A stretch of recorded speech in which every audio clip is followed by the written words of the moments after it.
Thank you, Sarah, for gracing this occasion. Over to you. Thank you so much. Can you hear me? Yes. Excellent.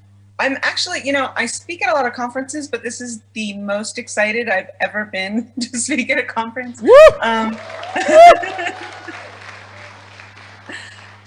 just so thrilled to be with you all today, and hopefully next year I will be with you in person. So, okay, let's go on. Serverless function, we don't have a lot of time, so serverless functions and Vue.js. So I can't see you all, so I'm going to do a little shout out. How many of you can predict the future? Are there any Bitcoin millionaires in the house, or like early Apple investors, maybe? No? Yeah, I'm not either. Okay. So, okay, what for the rest of us, what does it look like when you finally get to launch an app and it's really successful? Well, after you jump around in formal wear and everyone's super excited, in the best case scenario that your app does super well, you immediately have to scale your server. And I think we'd all like to think we look something like this in that process, like we've got a dope hoodie on and like we're so good at programming that our fingers are literally on fire. But we actually probably look a little more like this, like that dope hoodie is actually like our sister's hand-me-down rain jacket. And we're not sure if we can find the Q key. And even when we do, we're not sure if we can exit Vim. Or what about the more likely scenario that you didn't exactly fail, but you just didn't get as many signups out of the gate as you were hoping for? In that case, you're paying for all this server capacity that you're not even using, and you're out of cash, and John Travolta shows up in your wallet, and that's really hard to explain to like the VPs at your office. And you could scale down, but like what if things kick up again and then you got to scale your server again? Scaling's a bit of a drag, so that brings us to serverless. It's an actually interesting thing with the most clickbaity title. I mean, the first thing that anyone's going to tell you about serverless is that, yeah, it still uses servers, which is absolutely true. It does still use servers. But the promise of serverless is to spend less time setting up and maintaining a server. So what we're focusing on today is the part of serverless architecture that boils down to functions that state, when this request comes in, run this code. And for this reason, sometimes people refer to them as FAS, or functions as a service. I'm Sarah Drasner, known on Twitter as Sarah Edo, and I work for Microsoft. Yeah.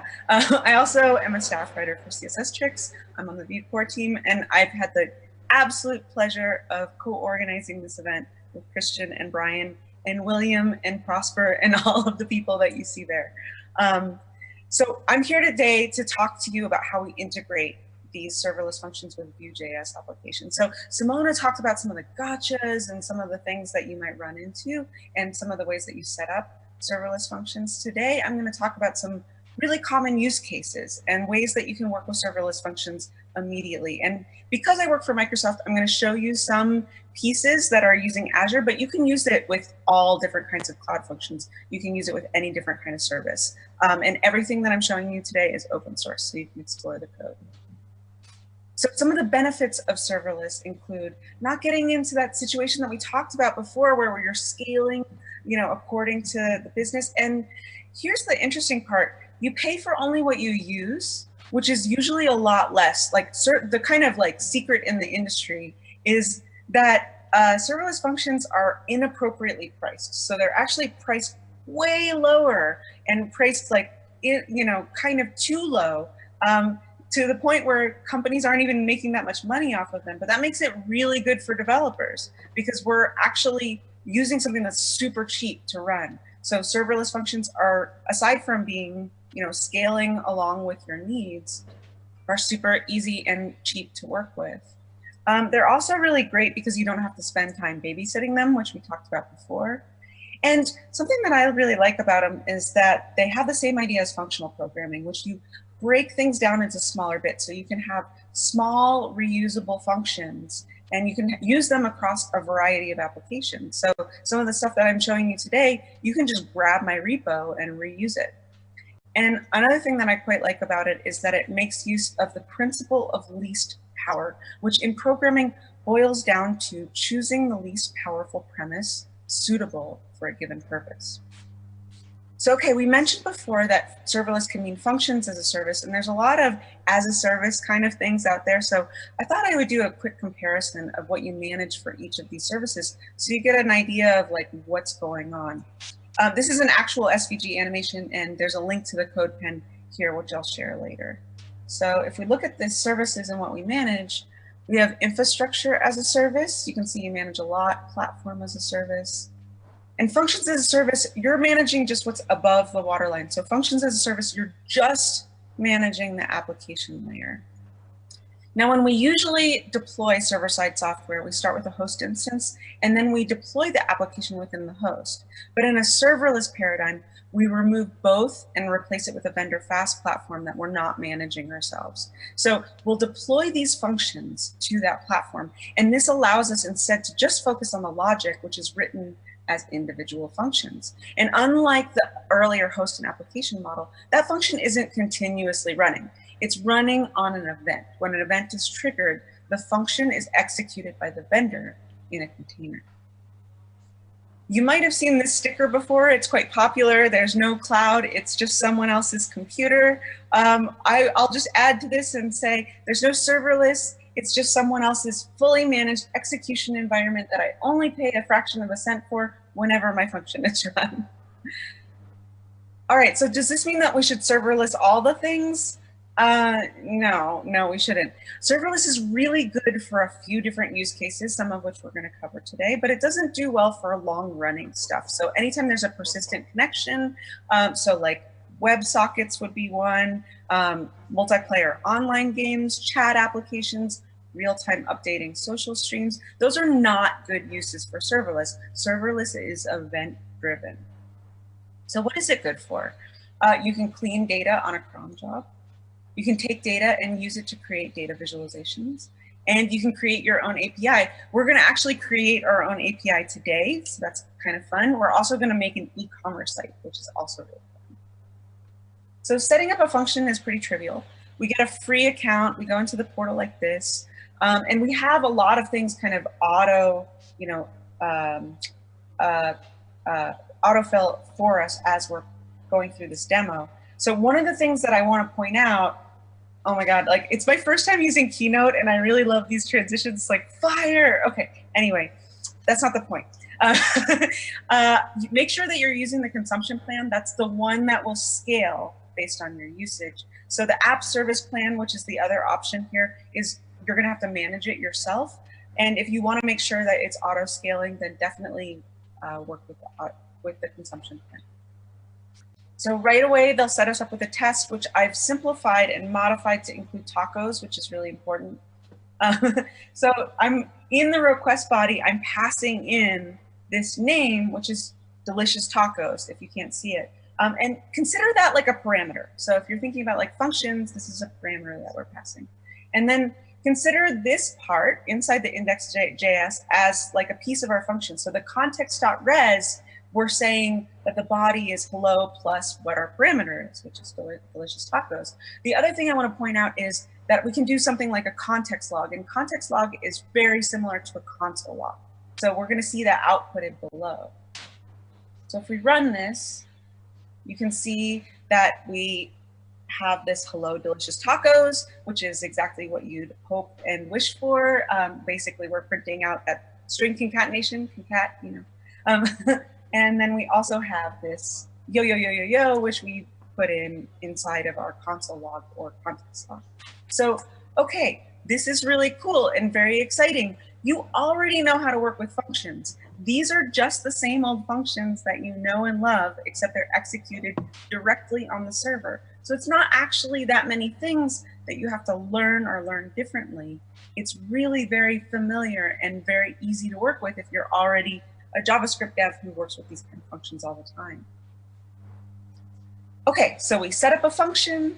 Let's put that knowledge to some use and look at a really nice and probably pretty common use case. So let's set up Vue, Stripe, and Serverless to create an e-commerce site. And I think you're gonna be really pleased about how easy this is to set up. So if we go through this, this is a sample Vue application I made, and it's a shop where you can kind of order and buy things, except you can't really because it's not a real shop, but It's all open source again, so you can check it out.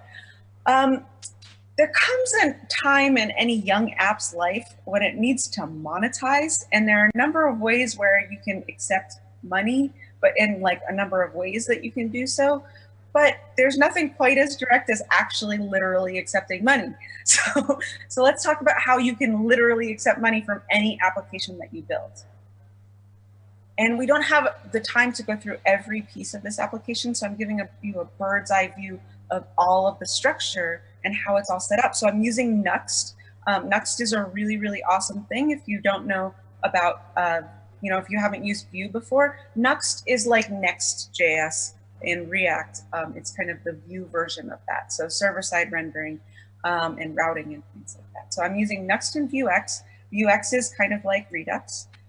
So you can see here our general store, which is our Vuex store inside of our app. We have the directory, all of the components. When you're using Nuxt, every single component inside of the pages directory becomes a page. So it sets up routing for you automatically. And you have the serverless function and you have Stripe. The serverless function has a little box next to it because we're going to actually install a dependency along with that. So let's do the lowest hanging fruit first. We're going to set up our Stripe account, which is only just a few clicks. So you create your account. Once you confirm your email, you go to the sidebar on the dashboard, and it'll immediately show you your testing keys, which is really nice. It's all set up for you. So when you visit the Stripe documentation, the code that they will give you to execute on the server expects a few different things. It expects the user email and the amount and the description, and we're going to pass all of these things in. But we're already executing on the server. We don't need Express. So Express is really so that we can communicate with the server, but since we're already on the server, we can just execute things directly, which makes our code so much more simple. How about that? Okay, so let's go through what we do to make this work in a few different chunks. We'll add in our testing Stripe key in the module.exports, and we'll kick off a serverless function in Azure. With other services, this line of code will change. So you can see we're creating the customer with the email token and passing in the amount. And then we'll finish everything up and we'll provide some error logs. And you'll note that I log a lot, and that's so that if anything goes wrong, I can track down exactly what happened and when and where. And then when we go into to execute our function, you can see in the test panel, we'll pass in what we're eventually going to get. So we can see like I have some like base parameters here, the Stripe email, the token, the Stripe amount, and you can see all the context logs printing. And now you can see the context logs printing, but we can also go back into the Stripe dashboard and see that those payments went through. So that was really all we needed to set that whole thing up. We're now communicating with Stripe. There's one piece that we didn't have time to cover, and it's how to host our function on GitHub if you want to. And I have a whole article about that, and it's on CSS Tricks, so it details how you would do all of that. But it's not that many steps, so that's really good. So we've got one side done, and now we just connect things between our serverless function and our app. And first we'll talk about that Vuex store and our cart.vue page. So this is the view that we're looking at right now. So all of our products are in a big manifest object in our Vuex store. So we're also storing what's in the cart, as well as the information, the products and the total. So you can see here as I add items, our Vuex store updates. And this is really important because this allows us to look at the Vue dev tools, which is really cool. If you're not familiar with Vue, React has dev tools, Vue has dev tools. So it allows us to see what's actually in our Vuex store. So here's the shape of what we're going to be building on the cart.vue page. First, if there are items in the cart, we'll add our checkout component. Then if the cart is empty, we'll give them the ability to get back to the main page and add items. And finally, if there's a success, we'll let people know it's being processed and we'll add a success component. So let's look at that first code block. If we have items in our cart, we'll show a cart that reminds people of the items with a thumbnail, the quantity, and its price. And here's what that will look like. So we're getting the total from all of the values in our cart, and we're creating a computed value here. If you're not familiar with computed values in Vue, it's a really, really nice way to cache all of the logic based on the dependencies, so it's super performant. So if you're grabbing anything from the store, or if you're getting a new view into the data that you're using, that computed properties are a really nice way of doing so. So now that we're showing what's in the cart, we've got to build that actual checkout form so that they can purchase what's in there. And you'll note that this is what we eventually have, that cart and a place for your email and credit card. And the easiest way, so if you don't want a lot of things that you have to work with or deal with, is to add to your page a component named Vue Stripe Checkout. So I've linked up the repo here. It's literally a button that will call a Stripe modal like you see here. And it's really easy to implement. But what you noticed is I didn't just make a button that turned into a Stripe modal.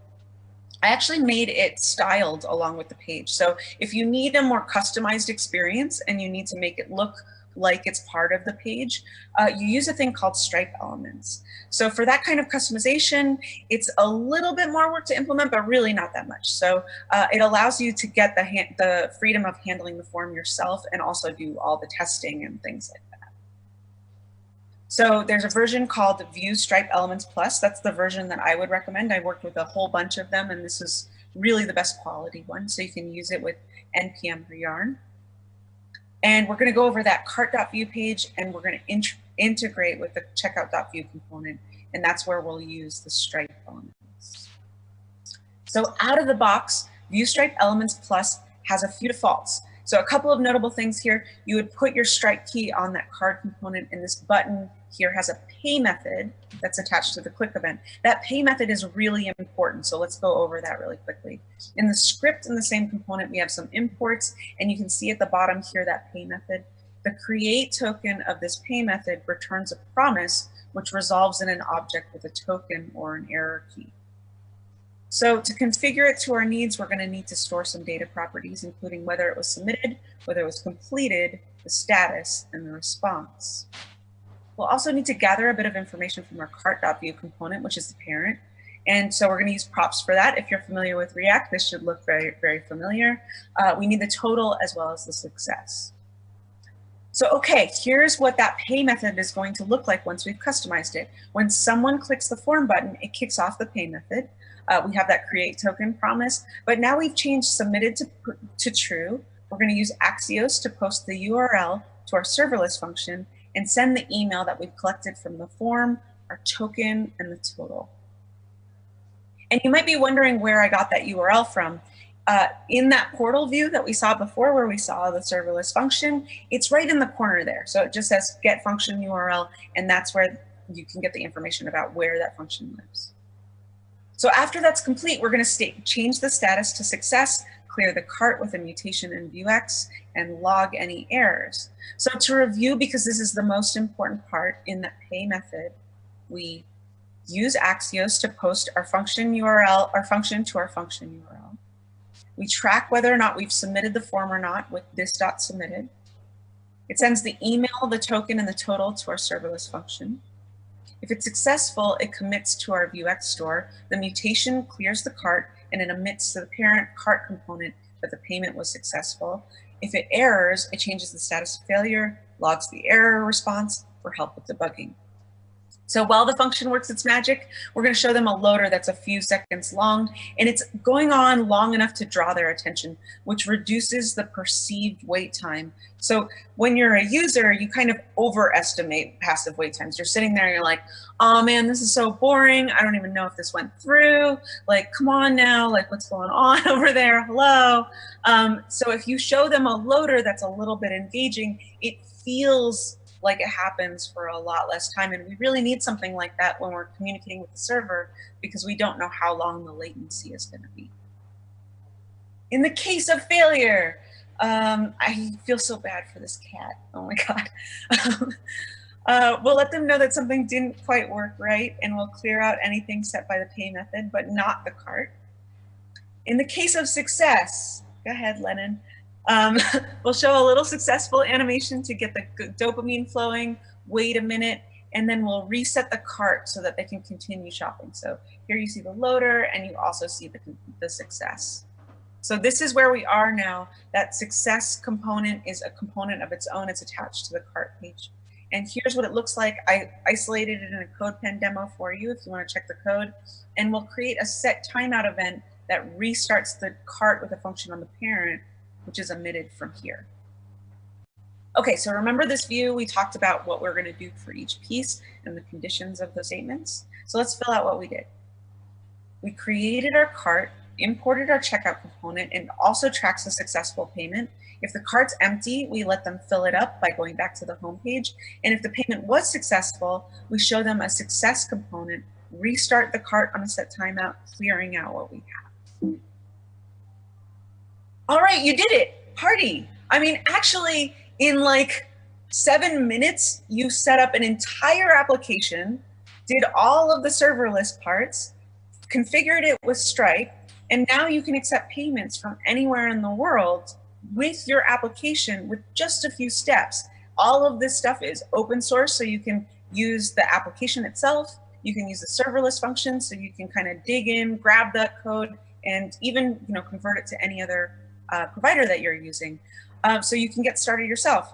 There's other pieces that you might want to add, like testing is a big one of them. But aside from that, you kind of have everything ready for you in just 7 minutes. Cool.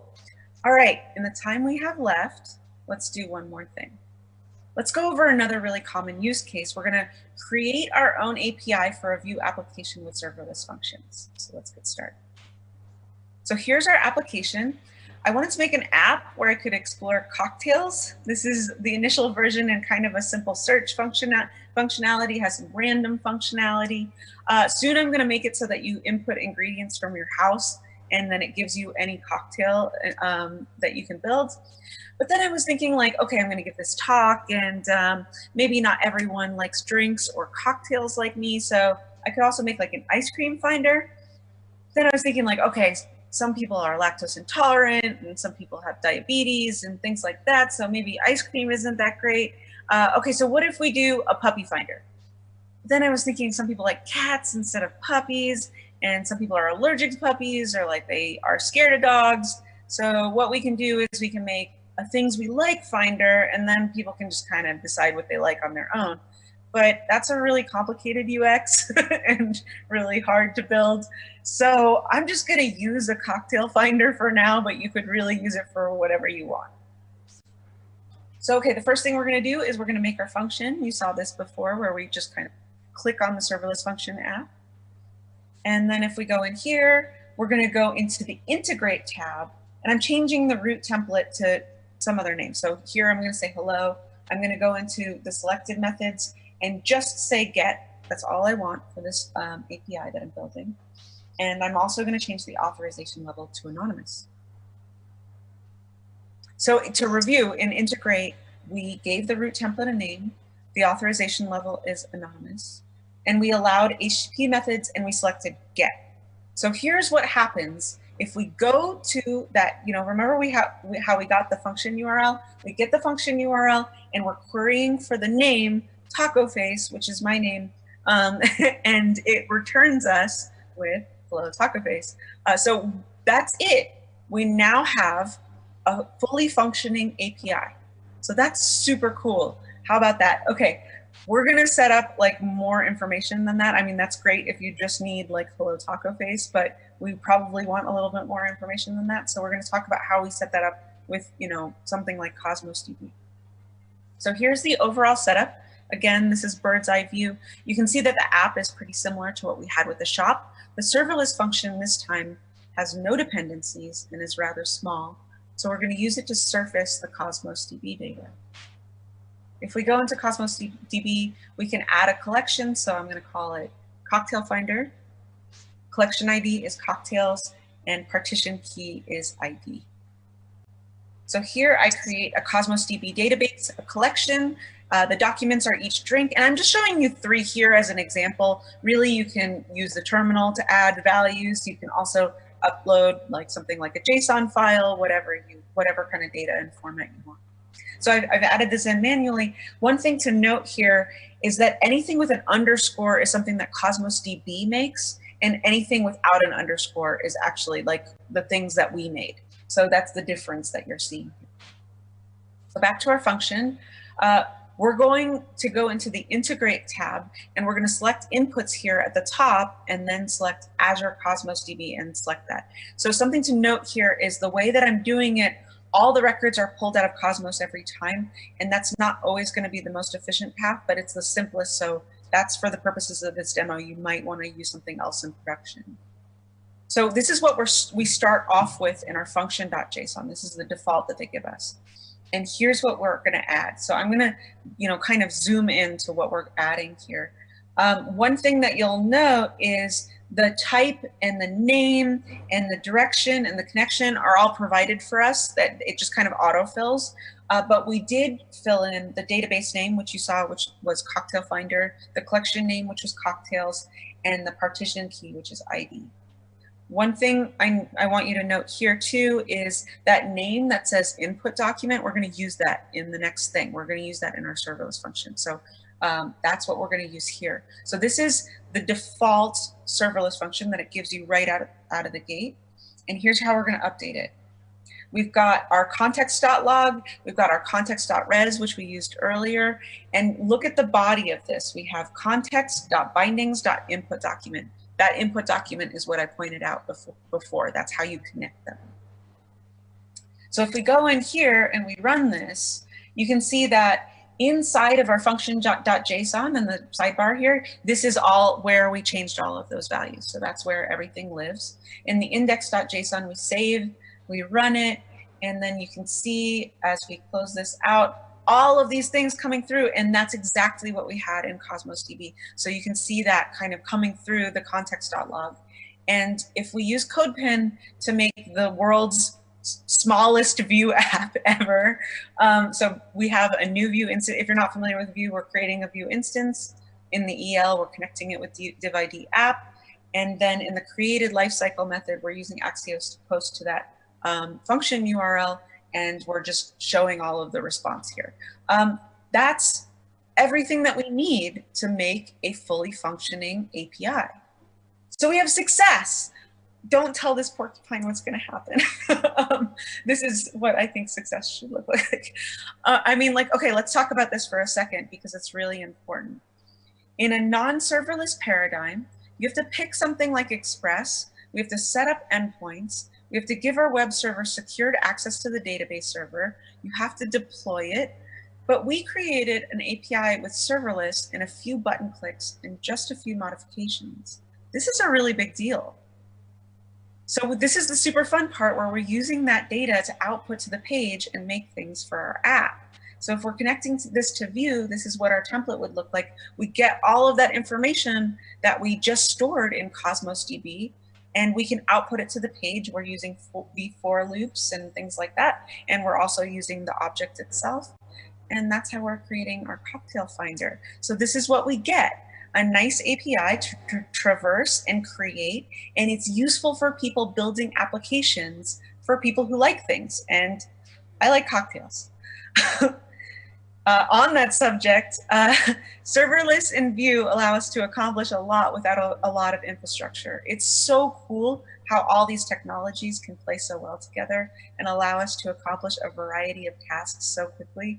I hope this gets you going, playing with pairing Vue and serverless in the future. I'll be posting in Slack my slides, and there's also GitHub repos that I'll be posting so you can play with all of this code. Thank you so much. Thank you, Sarah.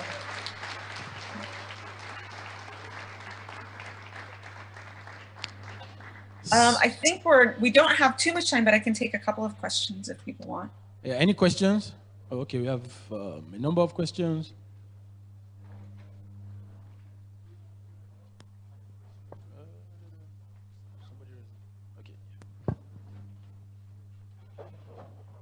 Hi, thank you, Sarah. I'm Olabode Abeshin. My first question is, can I write my entire web application as serverless? So microservices here and there, microservices. And then also, how do you handle authentication? Great questions. So, okay, you can't write the entire application as serverless functions because you need stuff on the client, which is where Vue comes in, right? Vue does a really good job of giving you the Vue layer. React does that too. Angular is more of an MVC, but you could just use it as a V if you want. But serverless and Vue communicate really well together, basically by that relationship that we're creating with Axios. So when we see that serverless function, anything communicating on the server can be done with serverless functions, and anything done on the client is done with Vue. So you can almost do the entire application with serverless functions, but really what you want is to be pairing something on the server and something on the client. And what's nice about serverless is that you're still writing the same type of functions. It's kind of like the methods that you would use inside of the Vue application. So yeah, pretty close. Okay. Authentication, I think Auth0 is a really, really great way to provide authentication for a Vue application. And actually Christian, who's there on premises, has written a whole bunch of Scotch.io articles on how to create Auth0 authentication with Vue. And I think that that's a really nice kind of paradigm to work with. Okay, so thank you. So I'm using a third party for my authentication, right? I'm sorry? In that case, I'll be using a third party for authentication. Yeah, third party authentication. Okay, then how do you undo latency? Because if the server if it's not working, if it's not online and I'm not paying for it, I only pay for it when it's working, then how do you undo the latency in performance? Actually, that's a really great question, because serverless functions do sometimes have this thing called cold start, which can take a little while. So if you, it's basically one of those things where if you write it yourself on the client, or if you write it yourself inside a server but not a serverless paradigm, it might be faster for you. So serverless might not be the best use case for Auth0. It's not always the best use case, right? We talked a little bit about persistent connections. Anything where you're going to have to really focus on latency, serverless is cheap, but it might not be best for that. So that's a really great question, and I think that probably serverless might not be the best paradigm for that.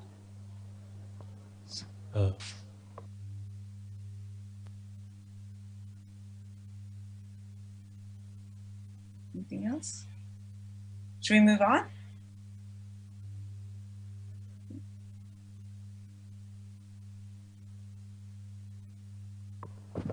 Okay. Hi, Sarah. Thanks for the talk and the effort towards the conference. So my question is related to what the earlier person asked around cold start times. What other metrics will one assess cloud function service providers by? Like for regular web hosts, we're used to SSDs, virtual CPUs, and RAM to estimate performance. But for cloud functions, what should one look at in terms of, to assess performance? Yeah, that's a great question. One of them is scale, right? So one of them is to see how quickly things can scale. A little while ago, for functions for Azure and AWS, they did like someone outside did a comparative analysis of all of those, and they found a bunch of leaks basically among all of the cloud providers. Ours in Azure were very bad, but really what ended up happening was that Azure started to just throw money at the problem and burst scale immediately. So those scale issues should be course corrected, but that's one thing I would measure, is to see how fast things end up going and bursting out when you need scale. Another thing that you might want to check is when the function's not hot. And what I mean by that is if you haven't run a function in a little while, that's when you're going to get those cold start times.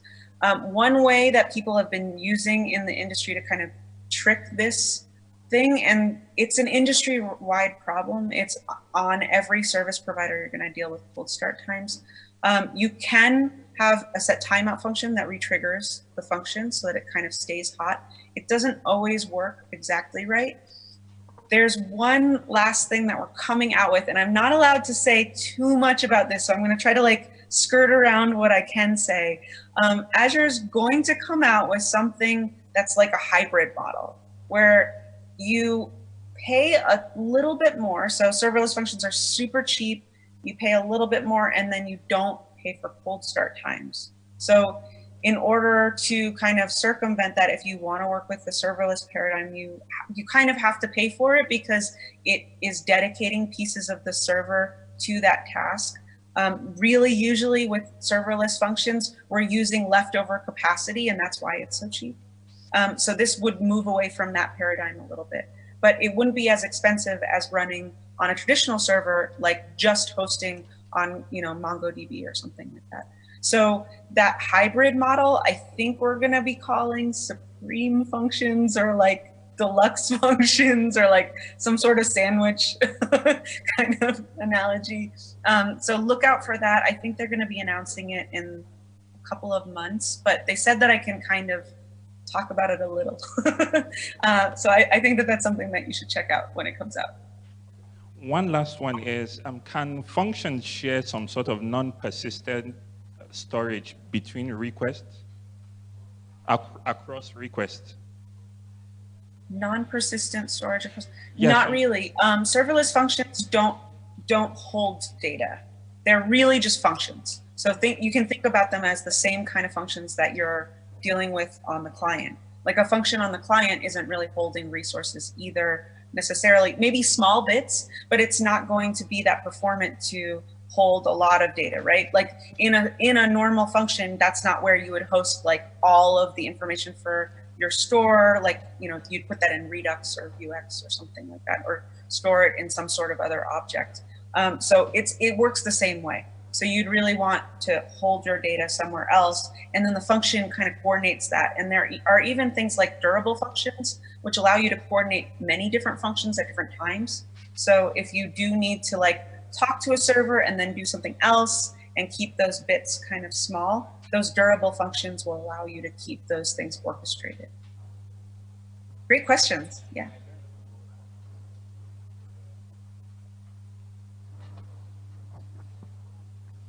Yeah, thank you. So my question is, how does testing work with serverless functions? That's a great question. So in Simona's talk that was earlier today, she talked about local debugging, and that is probably the most important thing that you're going to need to know for testing serverless functions. So again, like you could write a function, like a test inside of the portal, but you probably wouldn't want to do that. What you'd probably want to do is host it locally, bring it into GitHub. I have that CSS Tricks article that shows how you bring it into GitHub. Simona's talk earlier talked about how you would do local debugging, especially if you're using VS Code, you can use that extension that allows you to do local debugging. And then you can bring in some dependencies that help you with testing. And it's kind of similar to a process of testing on the client as well. But you do need to be working locally, I think, to really make that work well. Thank you. Thanks. Thank you, Sarah. Thank you for that awesome presentation. Thank you so much for having me.